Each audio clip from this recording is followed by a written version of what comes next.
Greetings YouTube, Joe here with Culination Media, and welcome back to another episode of Pokemon White. This is episode number 21, and we're here in Nimbassa City outside of the Pokemon Museum that is connected to the gym. We're not going to the gym though, we are reviving the fossil that we got in the last episode. It's going to be the Plume fossil, and that's going to turn into Archon, the rock and flying type Pokemon. If you picked up the cover fossil in the Desert Resort, you're going to get Tirtuga back, which is a water and rock type little prehistoric turtle. But the reason I came back here is not just to show that it can be done, but it's actually because I'm going to be using Archon on my team because he is an incredible attacker, even despite his awful ability of Defeatist, which actually lowers his attack and special attack by half once his HP drops below half, which is really stupid. But he's so fast and strong and, built like a sweeper, honestly, that a lot of times you don't have to worry about that because he won't even get touched. Anyway, look at that monstrous attack stat at 63. It's amazing. That's just about as high as Zebstrika's is right now. And he comes with Pluck, Ancient Power, Agility, and Quick Guard. Obviously, I'm going to be getting rid of Agility and Quick Guard, but anyway, yeah. 63 is exactly what Zebstrika's attack is, so they're tied. And actually, Archon has no EVs and is at a lower level, so that's kind of crazy, but we're done here.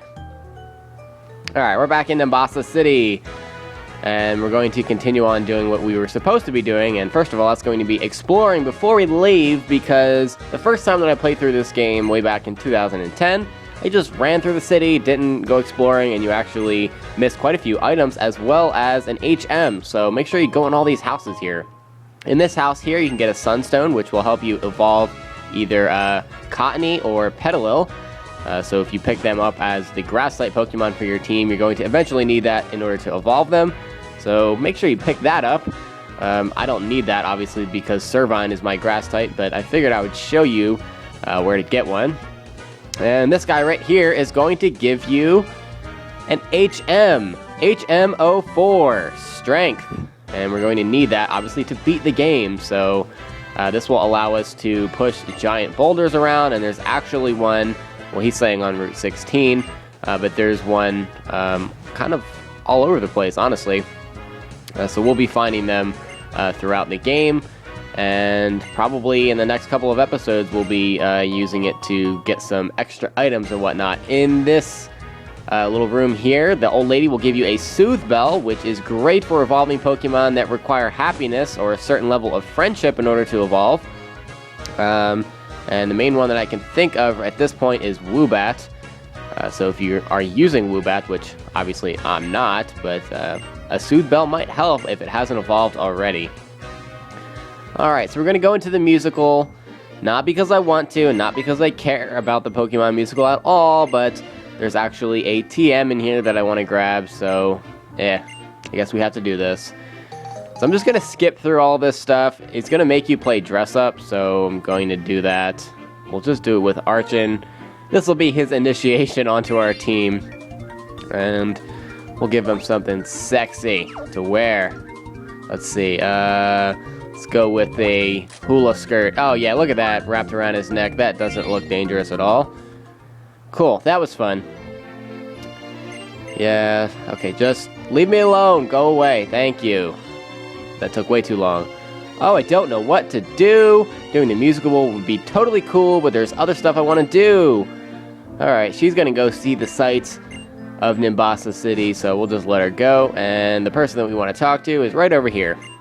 If you are active in the musical, people will become your fans and give you props, but I don't have any props, so she's going to give us TM49, Echoed Voice, which is not really that great of a move, but it does have the added effect of having its power boosted if it's used every turn, so it's kind of like Fury Cutter, only it's a special attack, and I'm personally not going to be using it, but I thought I would show you. Alright, so Bianca's dad has come to Nimbassa City here, and she's going to have a little confrontation. So yeah, let's read through this. No way! I'm going to keep traveling with Culination and my Pokemon. Absolutely not. Others do things their way, and we do things ours. Is that so? Then how about you do things your way and I'll do things mine? Oh, that was a good one. Good job, Bianca. Sweetie, you keep going on your travels. Who the hell is that? Ah, the gym leader. Hey, who do you think you are? This is a family matter. My name is Elisa. I'm this town's gym leader. I also happen to be a model. How is that relevant to anything that they're talking about?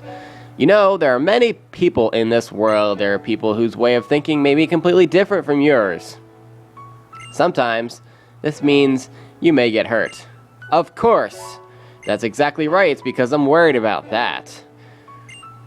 But it's important to keep trying to learn about the differences between yourself and others. This is a deep moment here. To learn that being different is okay, and you shouldn't worry. Trainers always have Pokemon at their side. Pokemon are wonderful. It's not only how cute they can be, but also how much you can depend on them. Please, I know there's going to be painful stuff like you're worrying about. I know, really, I get it. But listen, there'll be tons of nice people too. You know what else? Since I've been traveling with Pokemon, I've already gotten tougher. I can totally tell. So, please? Silence. I guess. If wanting to continue your journey is selfishness on your part, wanting to stop you is selfishness on mine. I'm surprised to find I'm the one being childish at my age. This is unrealistic because parents don't really do that. Parents aren't like, oh, well, yeah, I guess I was wrong about that. They're like, bitch, please, you're gonna do what I tell you to do. Anyway, it's a happy ending here, and Bianca's dad's going to leave her alone, and he's going to depart the scene. Papa, I'll come home after I find out what I really want to do. I'm sure he traveled as a trainer himself in the past. Being a parent must be hard. Did I meddle unnecessarily? Kind of. You look troubled, so I decided to chime in. By the way, if you're trainers, please stop by the Pokemon gym. I'll teach you a little something about how tough a journey can get. Whoa. Well, that's what we're going to be doing in a couple of episodes. We have some stuff that we have to take care of before we can go tackle the gym, and I kind of need to do some training because I'm not really ready to give her a good battle yet. Alright, well, Bianca walks off, and thankfully that's the end of that scene because it was a little bit too much for me. Anyway, the next thing that we need to do is head on over to the amusement park because, if you remember, I don't remember if it was last episode or a couple of episodes ago, but anyway, we saw the Team Plasma members running this way. And here's N. You're looking for Team Plasma, right? They ran into the amusement park. Come with me. And he's going to walk us over to the Ferris wheel. And we're passing by the gym now, in case you could not find the gym. There it is. Alright, here's the Ferris wheel. They're not here. Well, I could have told you that. Let's ride the Ferris wheel and see if we can spot them. I love Ferris wheels. The circular motion, the mechanics, they're like collections of elegant formulas. Isn't everything a collection of elegant formulas? Everything comes from physics and math and all that good stuff. So, yeah, your point is invalid. First, I must tell you, I am the king of Team Plasma. Well, that is quite an icebreaker, sir. So apparently he's a part of Team Plasma, although kind of had the feeling that that was the case. Getsis asked me to work with him to save the Pokemon. Cool. Well, I guess you just couldn't resist, couldn't tell him no. I wonder how many Pokemon exist in this world. Too many. And there's about to be way, way more. That was an interesting little cutscene. And, oh, there's the Team Plasma people. My Lord N, you're safe, sire. There's no problem. You're part of the people we brought in to help us save the Pokemon. So, you're under my protection as well. Go quickly and let my battle cover your retreat. Your battle? Oh, crap. Okay, so it looks like we are about to battle N again. Alright. I'll battle you to buy time for these members of Team Plasma to get away. So we can't do anything about the grunts that are going to get away, but we have to focus on our battle with N here. And as he did previously, N is going to be battling with the Pokemon that are in this area. And that's why his team changes all the time. So with this team, it's going to be the Desert Pokemon from Route 4 and the Desert Resort. He's going to start off with a level 22 Sandile. It doesn't have the Intimidate ability, so that means that it has to have the Moxie ability, which will increase its attack every time it knocks out an opponent's Pokemon, so just don't let him knock out anyone on your team. Archon takes him out in his, it'll be his first KO, which is cool. Scraggy is next. Level 22. Fighting in Dark-type Pokemon, we're going to go for a Pluck. It's going to be super effective, and it gets him down to, like, what, 1 HP? Scraggy's then going to go for a Swagger, which increases our attack sharply, but also confuses us, and I'm going to take a risk here and try to kill him off, and that did not work out well. I attacked myself because of my increased attack, did a lot of damage, and Brick Break is going to finish off Archon with a critical hit, so I got very, very unlucky there. So unfortunately, Archon didn't help us a whole lot, just defeated Sandile, that's it. I'm going to send out Servine to finish off the Scraggy. We'll go for a Tackle, and it doesn't really matter what you use if he only has 1 HP, I guess.